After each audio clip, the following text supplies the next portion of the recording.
Location: WOKR 98.5 FM radio station, Oak Ridge, Oregon. Time: 1:15 a.m. rainy fall night. Victim: Marcus Vance, late 20s, local late-night alternative radio DJ. Scene 1.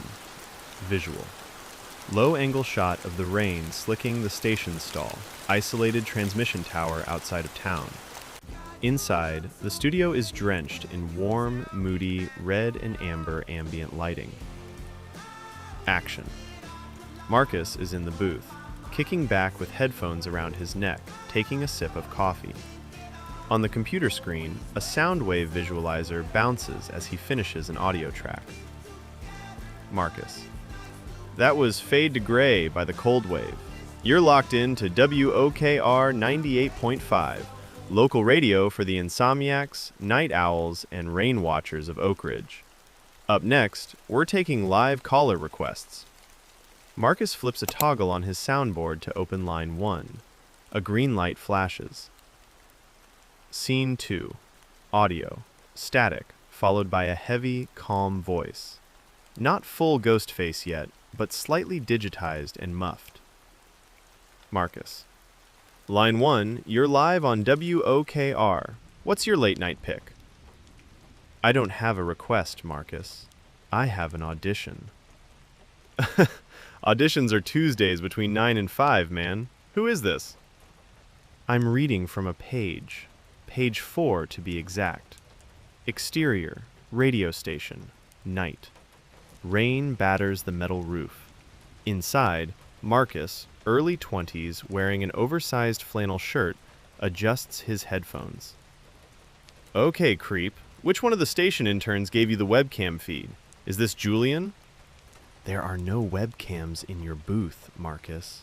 Just a script written 15 years ago for an unreleased Stab movie. Right. I'm hanging up. If you hang up, you skip to page 6. That's the page where I slit your throat in the soundproof record room. Marcus stands up, looking around the glass-enclosed studio. He reaches under the desk and grabs a heavy metal roll of gaffer tape as a makeshift weapon. What do you want? I want you to stick to your dialogue. Modern horror victims talk too much. They negotiate. In the original draft of Stab 5, the opening victim doesn't make speeches. He runs. Stab 5? Stab 5 came out over a decade ago. Not the director's cut. The one the studio buried because it was too scary. The one where nobody gets saved by a sequel. The lights in the main hallway suddenly go dead. Only the red on-air neon sign and the monitor backlight illuminate the booth. Marcus moves quietly out of the booth into the dimly lit lobby corridor. Thunder rumbles outside. You're stepping out into the hallway now, aren't you? Heading for the emergency exit on the north side? Marcus stops instantly. He turns around and instead runs down the south corridor toward the archive room, deliberately trying to break the pattern. Tisk tisk. Deviating from the script causes continuity errors, Marcus. Now we have to improvise.